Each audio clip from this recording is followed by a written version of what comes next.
Salut les phénomènes, j'espère que vous allez bien. Nouvelle vidéo, le match contre Intercity en coupe se rapproche. Je m'attendais très franchement, pour pas vous mentir, à voir Riyad, à voir Yamal, à voir d'autres joueurs que ceux dont on a l'habitude de voir laisser au repos les joueurs justement qu'on a l'habitude de voir chaque week-end. Eh bien non, Xavi prend cette coupe très au sérieux. D'un côté, je me dis tant mieux car il faut absolument aller chercher tous les titres qui nous restent étant éliminés de la Ligue des Champions. Il ne faut pas prendre une coupe à la légère. Mais voilà, là c'est une équipe Intercity de Division 2 ou Division 3, voire même Division 4 si je ne m'abuse. Voilà, j'aurais aimé voir quelques pépites du Barça évoluer et juger un peu ce dont ils sont capables. Malheureusement, on ne le verra probablement pas car Xavi prend ce match très au sérieux. On va commencer cette actualité justement, un mélange de conférence de presse de Xavi ou encore le coup de gueule apparemment de Memphis Depay dû à son manque de temps de jeu. N'oubliez pas le petit like, le petit abonnement et on est parti sans plus attendre. On commence cette actualité du jour par une très bonne nouvelle et c'est le cas Araujo qui est officiellement de retour et qui devrait jouer demain face à Intercity. Xavi nous a dit en conférence de presse qu'Araujo commencera demain, il va bien à 100% et il sera très important pour nous.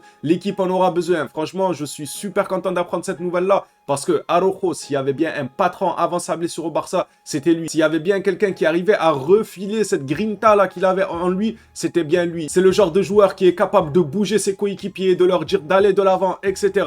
Il nous a énormément manqué et je suis super content de son retour. Durant cette conférence de presse, on a notamment discuté du cas Lewandowski. Xavi nous dit c'est incertain pour tout le monde de ne pas savoir quand ce problème de Lewandowski va être résolu. C'est un problème, ce n'est pas une situation facile pour nous ou pour nos rivaux qui ne savent pas s'il jouera ou pas. C'est vrai que dans les deux sens, c'est un problème pour les rivaux car ils ne savent pas si Lewandowski va être titulaire ou pas. Ils ne savent pas comment faire leur plan de défense, leur plan d'attaque, etc.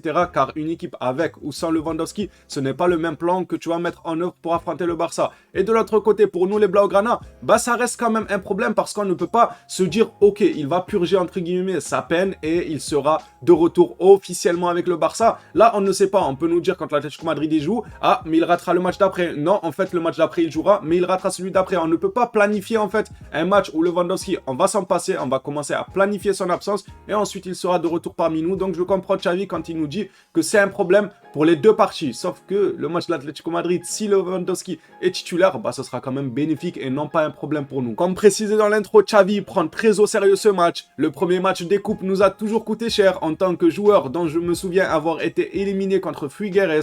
Pardonnez-moi l'accent. Il faut utiliser ses 5 sens pour se qualifier, sachant que nous sommes les favoris. Ce sont des matchs difficiles. C'est pourquoi Xavi a convoqué pratiquement tout le monde à quelques joueurs près. Il me semble, Lewandowski et Pedri ne seront pas là. Mis à part ces deux joueurs, tout le monde sera là. On voit que Xavi, il veut aller armé jusqu'aux dents. Par la suite, il nous dit que la coupe est un objectif pour nous. La Liga est la chose la plus importante après avoir été éliminé de la Ligue des Champions. Mais la coupe nous rend très excités. Bizarre un peu. C'est très important et nous voulons aussi la gagner. Javi Miguel avait justement fait un communiqué où il indiquait que Xavi prenait très au sérieux la coupe et il n'allait pas s'amuser à faire énormément tourner et ce malgré que le club d'en face, c'est un club de Division 2, Division 3, Division 4. Xavi, il en a que faire. Il veut aligner les meilleurs. Il ne veut pas jouer avec le feu, même si pour moi, selon moi en tout cas, faire jouer un Yamal ou un Riyad, ce n'est pas forcément jouer avec le feu, car ces petits-là sont super talentueux. Au contraire, je pense que ça leur aurait fait plaisir de participer un peu. Ça aurait fait plaisir aux Blaugrana. Moi, de mon côté, je trouve ça vraiment dommage de ne pas les voir durant ce genre de match où ils sont largement à notre portée quand même. On n'a pas besoin de sortir l'artillerie lourde pour aller gagner Intercity, enfin normalement. Mais bon, il y a quelques jours, pour ceux qui étaient présents durant le live débrief après le match de l'Espagnol, qu'est-ce qu'on avait dit les gars sur place? Tout simplement que Xavi ne respirait pas la sérénité. Je vous avais dit mot pour mot que Xavi lui-même ne respire pas la sérénité. Comment voulez-vous que son collectif respire la sérénité? J'avais expliqué que la sérénité, c'était une aura en fait. Tu dégages une confiance et ton groupe, ben, il va suivre cette confiance, il va ressentir cette énergie,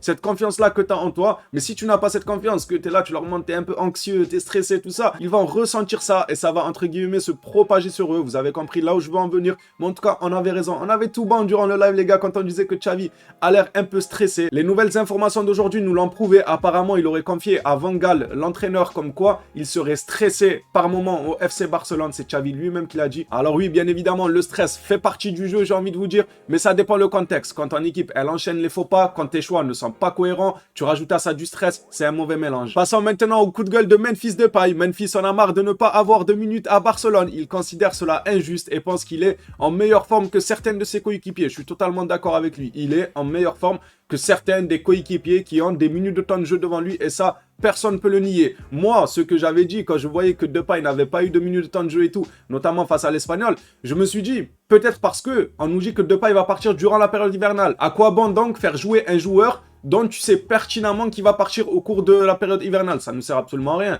Tu veux construire un projet durable avec des joueurs qui vont rester au club une saison, 2 saisons et demie, ainsi de suite. Et non pas faire jouer quelqu'un qui va plier bagage 2 semaines après. Vous comprenez un peu? Moi, j'avais trouvé ça comme solution à la non-titularisation, voire à lui accorder quelques minutes de temps de jeu. J'avais trouvé ça comme solution. Mais finalement, selon quelques sources, apparemment, Memphis Depay ne compte pas partir cet hiver. Et le club ne compte pas le lâcher cet hiver. Xavi a dit même qu'il comptait sur lui. On va voir ça ensemble durant la suite. Et la suite, la voici. Xavi qui nous parle de Memphis. Il nous dit, je ne veux pas qu'un joueur de l'équipe parte. Il n'y aura pas de mercato, semble-t-il, pour nous. Et je suis content de l'équipe Memphis. Je suis content de lui. Il va être important pour nous et il va avoir des minutes. Selon Xavi, il compte bien accorder des minutes de temps de jeu à Memphis Depay. Surtout vu les informations qui diraient que Depay ne partirait pas finalement cet hiver. Donc autant en profiter un peu plus. Et c'est vrai que ces derniers temps, il est plus en forme que des joueurs qui sont devant lui, qui ont plus de temps de jeu que lui. Moi, la seule solution que j'avais trouvée, c'est qu'il va partir. Du moment où il va partir, à quoi bon l'intégrer dans le groupe? Autant donner confiance aux autres. Mais si le joueur ne part pas, ça serait très bête de ne pas s'en servir. Il est dans une très bonne forme et il faut absolument s'en servir. Les faits non, la vidéo est terminée. Juste avant qu'elle se termine réellement, je tenais à préciser peut-être, je dis bien peut-être, le match Intercity-Barça. Il n'y aura pas de débrief à la fin.